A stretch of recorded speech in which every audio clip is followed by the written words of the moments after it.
Welcome back to Human Powered. I'm Jessica Becker. Hey, Jen. Hey, Jessica. We're excited to be here today with Kevin Mullen, who's an assistant professor of continuing studies at the University of Wisconsin-Madison. He's also the director of adult education for the UW Odyssey Project, and someone that Jen has worked with a lot in her role in tutoring and teaching storytelling in prisons around Wisconsin. But the Odyssey Project is something that I'm really always feel a little seed of pride about because when I first started at Wisconsin Humanities way back when, this was I think in 2001, there was a board member who was a huge advocate for this type of programming in the humanities for students who had economic and other barriers to humanities education and to education. And so it was back in 2001, 2002 that Wisconsin Humanities got involved in funding the Odyssey program. And gosh, Jen, it's just gone into incredible places. Yeah, I'm excited to have a chance to talk with Kevin and really just to give you all a chance to hear how he talks about and thinks about teaching. I've learned so much volunteering alongside him for the last 10 years, 12 years. So let's just get into the conversation. Welcome, Kevin. I'm so glad you're able to talk with us this morning. So before we sort of get into the work you've done, I just want to say I've been working with you since what, 2014, I think, Yeah. as a as a volunteer with the Odyssey Project. So just to give a little background before we get into the work you're doing, the UW Odyssey Project is a sort of I refer to it as like a rigorous year-long humanities class for people who've had significant barriers to education. Jessica actually was working at Wisconsin Humanities when provided some of the early funding for that project. And so I met you because you were organizing the tutors, and the students who are alumni of that project were eager for other educational opportunities. So when I met you, you were creating this English 100 class. So with that intro, go with it where you want. But I think it'd be great to hear you talk a little bit about why you developed that class, what the class is about, and just say hello to everyone. Well, good morning, Jen. Good morning, Jessica. It's good to see Good you. Good to morning. see you and talk to you both. So yeah, I remember that conversation we had, Jen. That was a snowy night in Madison, and we did not have many students coming in to get writing help. And you started telling me about the moth and how you were bringing the moth to Madison. And right away, something clicked in my head because I was designing that English 100 class to start in the spring. And it was for just for Odyssey alumni. And it was the first time we were able to offer what we now call Onward Odyssey, which is continuing courses after the two-semester core class of Odyssey. And as soon as you started talking about live storytelling and the moth, which I wasn't as familiar with, I realized that that would make a terrific final project for the students. That it would tap into both their experiences and their expertise and all the different things that are about themselves personally, but they were able to craft it after a semester of working through other essays and other assignments and really working on their written voice as well. So when we were talking, I just remember starting to ask you a ton of questions because I knew that this was a great idea. And then that's become a cornerstone of not just the English 100 class for Odyssey alumni, but for all of the Odyssey Beyond Bars courses as well, is that the capstone project is a 5-minute story where students get up in front of friends, family, people who've come in over the course of the semester and tell a story. And some of them are funny, some of them are really touching and moving, some of them are really personal, and others are just a moment in time of a kid, for example, getting upset while you're in line at the grocery store. So it was great to be able to see the kind of fingerprint of each student at the end of the semester in these 5-minute performed stories. So yeah, I just remember that conversation because it got me really excited. I thought this is a great way to bring a course like that to a very specific kind of end that might not be the traditional one you'd have on campus, right? But it is one that really pulls out the strengths and talents of the Odyssey students. So Um, did you just say that now is a cornerstone of all Odyssey programming? no, all of the English 100 classes, which is basically, so that class that we started with alumni um, became eventually Odyssey Beyond Bars, which is our classes in the prisons. So it's the jumpstart class that we do in 4 different prisons across the state each semester. Um, But out in the community, it's a continuation of the 2 semester, kind of Odyssey core class. But then, yeah, when we had the chance to start Odyssey Beyond Bars in the fall of 2019, I took the English 100 class I'd been working on with Odyssey alumni for the last, I think, 6 years or so, and made adjustments, put in, made some changes, but kept a lot of the assignments and definitely the storytelling assignment as part of the core part of that class. Yeah. That's pretty cool. And it does make sense to me what you just said that it becomes a way that the group really can remember the experience and who each other is. I mean, you're coming together and telling your story in a way that's been shaped by the class, by the coursework, by the readings, by the experience, and then sort of putting yourself into that story, those 5 minutes. That's really cool. Yeah, and it's a much more challenging assignment than I when I first was talking with Jen that night in at the snowy library.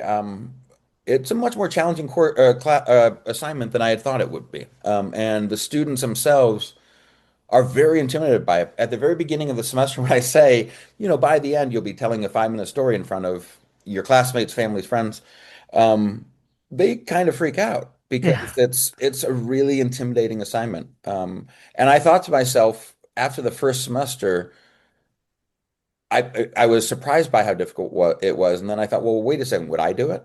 And then I thought, okay, well, okay, get yourself up on that stage and tell a 5 minute story. And I started to really get my head around the fact that it's both accessible because it's built out of your own experiences, but it's also really intimidating and really challenging. Yeah. One thing I want to say, just thinking, I don't know if you want to talk a little bit about the whole syllabus or curriculum you Yeah. have, because, one of the things that, Jessica and I are interested in talking to people about is, how do the tools of the humanities, for lack of a better word, like how do they help like build community and how can they help build civic Oh health? yeah. And so one of the things that I'll say as someone who does storytelling workshops, all kinds of places, I walk into rooms with people, I don't know who they are. And when I walk into your classroom in Oak Hill, or I walk into Dana's classroom in Racine, or whatever, like by the time we show up there, the class is a community, right? They've read all this really meaty text, they've talked about it, they've dissected it. And so they're so ready and capable in ways that most random groups of people I meet are not, right? And so I would love to hear you talk about how you put together that curriculum, what you're trying to accomplish, how you see community be built through those readings. Yeah, I think of the humanities as an amazingly powerful vehicle for community. Fundamentally, I think that it's one thing to sit down with a group of people and talk about, thoughts about the news or the weather, but it's another to talk about a poem or to talk about a painting or to talk about an essay by James Baldwin, right? So there's something that comes out in those conversations that allow people to connect in ways that are just not possible in other spaces or other conversations. I think about from the very first day, especially in the prison, the students come into the classroom and oftentimes they don't know each other very well. They don't necessarily feel comfortable completely with each other. There's a little bit more of of a reserve, of a distance, especially on the first, couple weeks. And I think that by asking them to do both in-class writing and writing outside of class, and then bring it in and sharing it with each other in the classroom, those boundaries start to melt away really quickly. And after when you come in, you come in around week 11, and they have at that point shared with each other so many things. Not just so we have students share their voices in a lot of different ways, but one of them is creating the oracle where we take the actual writing, put it together into a kind of publication for the class, distribute it in the class, even have people read different sections from the oracle in class. But also, I have them do a little bit more of like an improvised writing, where at the very beginning of class, I'll have a prompt and they will spend about 10 minutes responding to that prompt and writing something out and then sharing it right there on the spot. So, all of that kind of thinking and writing and sharing and reading, it starts to allow more parts of each individual to come out. And when that happens, and they feel the support of the community around them, they start to feel a little bit more trust, right? They start to really begin to rely on each other and to trust each other and to really seek each other out. By the time you come into the classroom, they feel like they need to have feedback on their writing. You know, but at the very beginning, they are terrified of sharing their writing and getting feedback. So I think it's through that, just the constant sharing of writing and thinking, and discussing difficult texts, that I think allow them to see each other and themselves in different ways. Like at that graduation we went to yesterday, I was talking with some of the guys at Oak Hill after they had done their stories.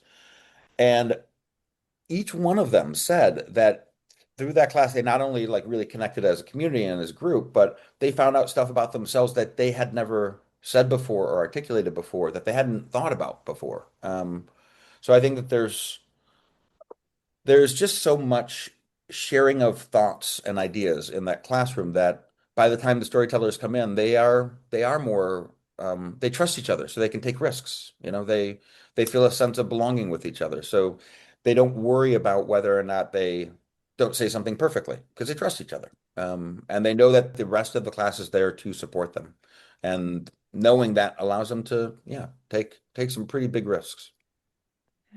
Well, you shouldn't underestimate the role that you play in building that community, but I like what you said in the beginning about how the humanities do that inherently, or are unnatural for building Mm. community. And it made me think about something. It's not just sort of the shared experience of the readings, but it's also that process, that engaged process of writing, Yes. that I think uh, sometimes isn't isn't articulated.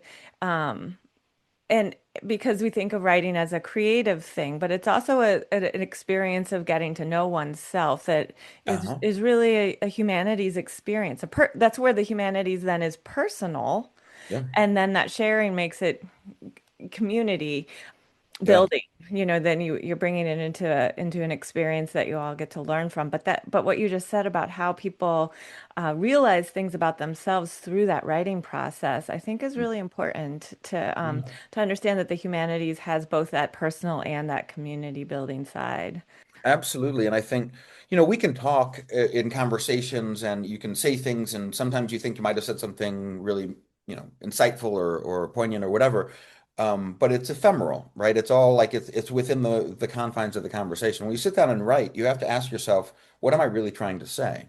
What's the next sentence? How do these things connect together? You really have to slow things down and think much more deeply about whatever we're reading, or whatever the assignment is asking you to think about. Like I have an assignment about the life of an object. It's just about taking an object in your life, and then talk about the life of that object and what its meaning is to you, right? And it seems so simple, but I get some of the most amazing essays about like a photograph, or something that would look like a baseball cap to everybody else, but for them it's connected to their father. And all these stories come out of just looking at this object in your life.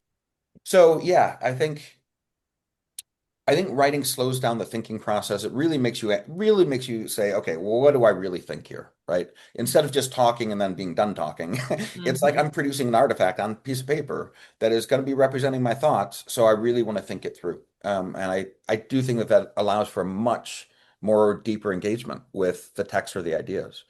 And in terms of the community part, I've always thought about the kind of dynamic between writing and the humanities and the students, especially adult students, who oftentimes, by the way, have had pretty chaotic lives, and have to respond to like moment to moment crises and things that keep them very much, yeah, in a response mode. Whereas the humanities asks you to reflect, right? To really think about, what does this mean to me, right? But I think the dynamic that I've found to be so useful in the Odyssey classroom is that you have community, you have voice, and you have self-efficacy. And by self-efficacy, I mean that feeling of that I can be successful Mhm. in a certain kind of situation. Our students oftentimes come into the classroom feeling like they might not be able to be successful in the college classroom, right? So the self-efficacy, the confidence part is a really big part.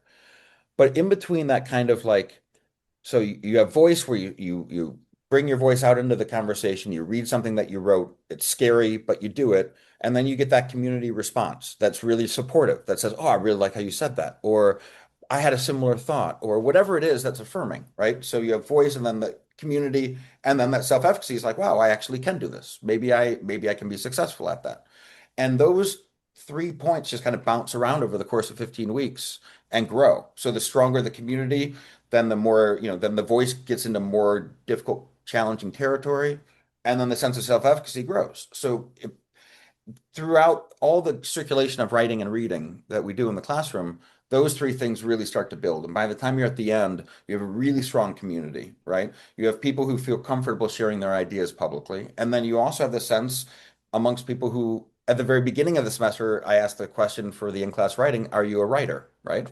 And well over half of them all the time say no. But by the end of the semester, they don't feel that way, right? So that self-efficacy really grows. And then that's what allows them to feel like I can take more classes and I can find a way to keep going forward with this. But both in the prison and in the community, our classes are jumpstart, right? They're just an opportunity for adults who want to move in a different direction, but just aren't quite sure if they can or if they'll be good at that. I don't think you could get that same sense of a dynamic through mathematics or science or the social sciences even. I think there's something magical about the humanities that allows adults especially to stop, reflect, think, connect, and feel good about what they're saying and also the way that other people are hearing it as well. Yeah, I really experienced that when I had the chance to visit the Racine prison with Jen when the class was sharing their 5 minute stories. Yeah. And yeah, and it was definitely the case that it wasn't just, standing up there and talking for 5 minutes. Oh, These were stories that had been deeply considered yeah. in terms of putting those ideas together, so that reflection piece came through, and there was the excitement of the sharing, and I saw everything that you're describing, and And since that I'm and not so.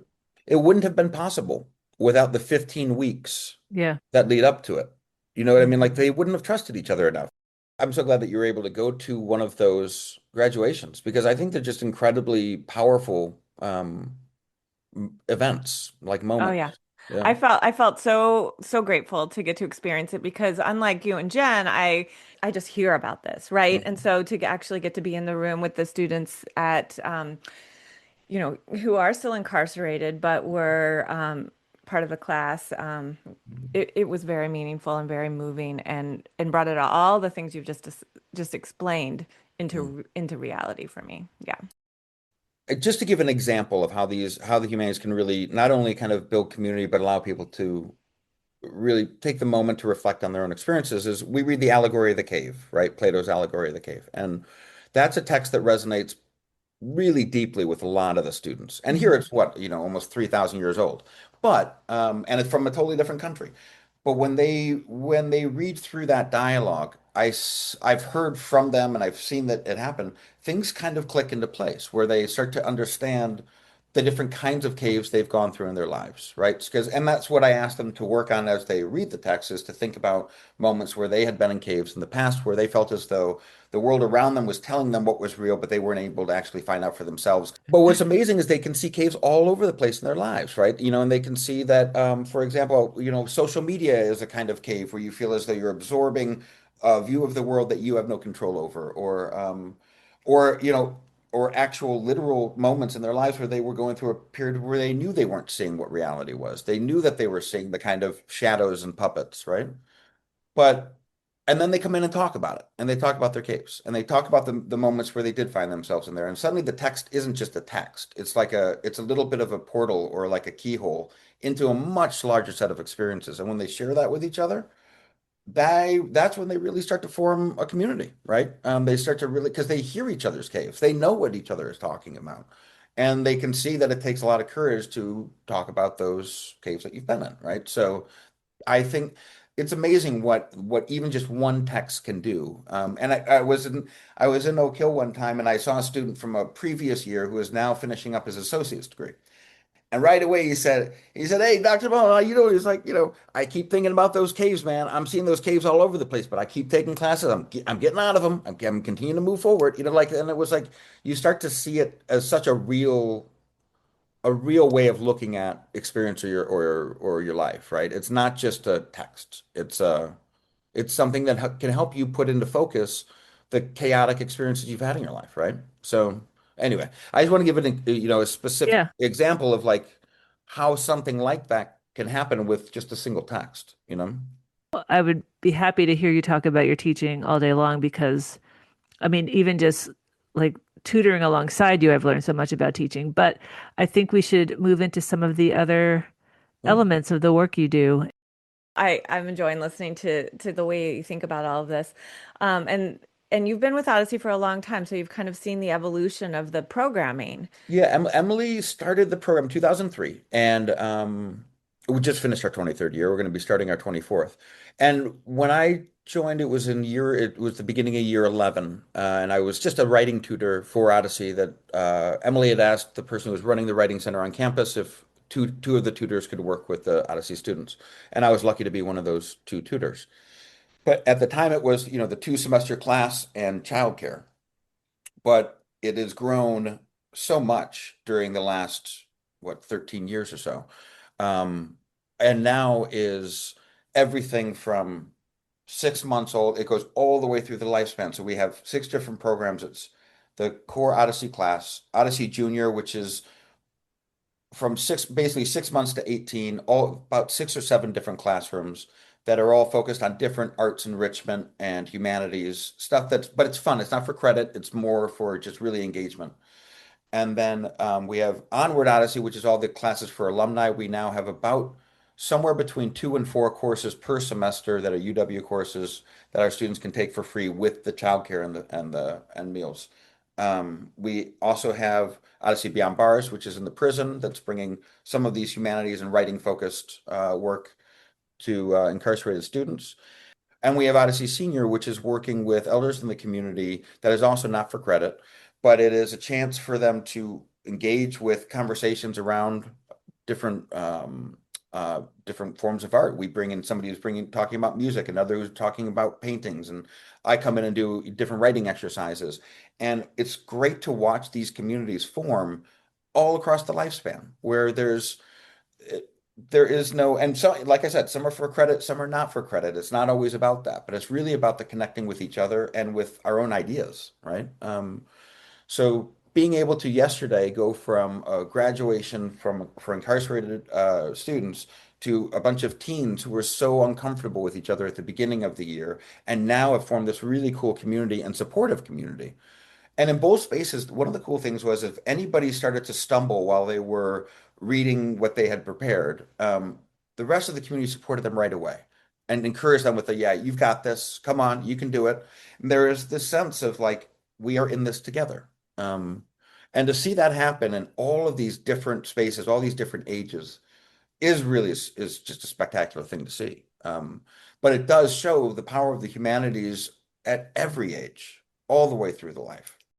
So you've just described this like junior to senior lifespan of Odyssey, and I think part of that has evolved, or my impression is that's evolved because people, once they start being involved, not only with the content and the, as you called it, I think, sense of self-advocacy, or what was the word? Actualization of something? Self-efficacy. Yeah. Efficacy. Efficacy. Yeah. But there's also that community. People don't want to leave, right? People want to stay involved on some level, or a lot of people really start to commit to this concept and stay engaged with Odyssey. Do you want to? I don't know. There must be examples you can think of ways that people have continued to give back after they've gone through this program. Yeah, there are so many different kinds of ways in which I've seen that happen. But I think of just a couple offhand. Brian Benford, who was our success coach, who is a social worker, but he went through Odyssey in 2008, I think, or 2007, and then did his undergraduate at UW, finished, did his master's at UW as well, and then came back to Odyssey and is now working with our students as they're facing a lot of different challenges in their lives. So yeah, I do think there's this huge desire to come back and to help others who are going down the same path. Or I think about like Anna, who was an Odyssey Junior student back when her mom was in class, and she was about 9 or 10 years old. And I remember like playing with Anna just to distract her for a bit while her mom was working through actually Plato's Allegory of the Cave. But then she came back. The family moved, and she came back when she was entering senior year, and she got in touch, and I started working with her on her application essay for UW. And we worked on it for several weeks, and she did a ton of different drafts. and she got in and got full scholarship help to go forward with her education, and then started right away working with Odyssey Junior and wanting to work with the kids. Anna, when she works with the kids, I think she's able to understand really where they are and also where they could be, right? So I think as our students find their footing going forward and find success in different directions, they want to come back to help other people find their footing and move forward. I think there's a huge desire to give back. Well, and I think one of the things that I just find so, I don't know what the word, I don't know, remarkable, interesting, I'm not sure what the right word is, but how many like second generation, like somebody like the mother or father was in Odyssey 15 years ago and now their kids are going through it, and their grandkids are in Odyssey Junior and this is what our family does. Our family Okay. takes a humanities class from the UW and builds community and going from there. And that's what's also really cool to see is because then you might first meet that individual when they're 4 years old, right? But Emily has seen, for example, little kids that were around at the edges of the program at the beginning now have gone through college and are, there's one who's doing an internship in DC at the NAACP. And like it's amazing to see the generational impact Yeah. um, that this kind of a program can make. There's um, there's a lot of impact that I see in the Madison community, folks that have gone through Odyssey over the last 23 years. But is that tracked statewide? Is what tracked. Like, oh yeah, sorry, that's very vague. Like sort of, hmm. I mean, I guess we'd just be in the beginning of where that research could go, but like this quarter of a century of humanities education for people who were otherwise kind of kept out of those systems and the impact it's having on our state in general. I don't know how you would track it, but those impacts are real.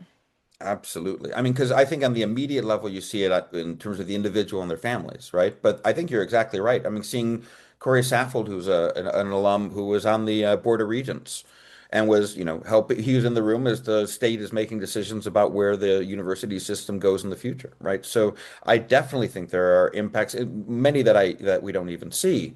But when you have people who've been kept out of the conversation, entering the conversation, the conversation changes. I mean, it becomes about different things. There are different concerns. There are different. Or I think about Jessica Jacobs, right, who is on different. She was an Odyssey alum who's now a UW student, and she's on panels that are advocating for anti-shackling laws for pregnant women in jails. And she's meeting with legislators to try and pass, legislation that would actually make that illegal, right? So I do think that there are ripple effects that go out into the community. When I think about what's happening in this country, the direction is going in and it's dark and it's hard to figure out how to have an impact on that. And so I think, okay, well, what I can do is local. I can dig it locally. It's relational. And so, when I think about spending time at the Odyssey Project and volunteering my time there, it just feels like the impact is so obvious, Yeah, that, offering access to people who didn't have the access and once they have the access to see where they go with it and the directions they take. And like you said, the rooms they get in and how they change the conversation. It's it's one of my favorite things. absolutely. And Jen, you know Robert Taliaferro very well, and you know that he spent 37 and a half years in prison. The humanities played a huge role in his life while he was inside. But after getting out, he finished his bachelor's, got two masters, is now working on a PhD, all in the last like 4 years, Yeah. less than 4 years. And the reason why he's doing that is because he wants to go back into prisons to do his PhD is in adult education. He wants to go back in and make these kinds of changes as well with the folks who are inside. So the ripple effect, I think, is pretty wide. I want to jump into something you just said, which is you mentioned Robert Taliaferro. So just a little bit of a plug for season two, Humanity Unlocked. We have an Yeah. episode that features Robert and the newspaper, prison newspaper he edited. So we'll put a little link in the liner notes. It's not liner notes. Show notes. The show notes. Yeah. So Kevin, thank you so much for coming and talking with us. I love hearing how you talk about teaching and the community building your classroom. So I'm glad we had a chance to share that with our listeners. Yeah. No, it was a real pleasure to be here and talk to you guys because I've find that I end up with so many ideas and sense of passion about this work. So the chance to be able to talk about it is really fun. It's really great for me. So thank you for taking the time to talk about it. Yep. Thank you. It's nice to hear your spark of enthusiasm for yeah, and the way that you describe the humanities is really accessible. Thanks so much. Well, that was fun talking with Kevin. I enjoyed it. I'm glad he was able to join us. And I just want to say also that one of our podcast episodes from the Humanity Unlocked season actually features the class he does in prison.